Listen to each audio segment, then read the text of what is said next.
Does everybody need a trust? No, not always.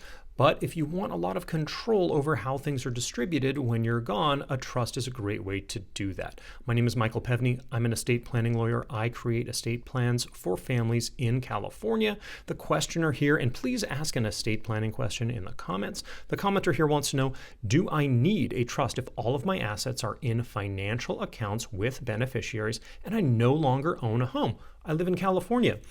Depending on if those beneficiaries are alive when you pass away, or if you have alternates named, and if you want no control over what happens to that money once they get it, then no, you don't necessarily need a trust. A trust can provide a little bit of further protection if maybe you don't want them to inherit things if they turn a certain age.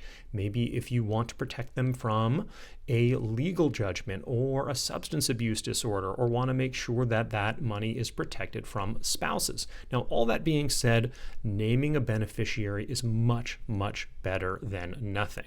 What it means is that they basically show up at the bank after you're gone with an ID and a copy of your death certificate, and they should typically hand that money over, transfer it to you in pretty short order. But it means that there are no strings attached. They get to do whatever they want with the money in those accounts that you've left them. It does avoid probate, which is a wonderful thing, but it gives you a little bit less control.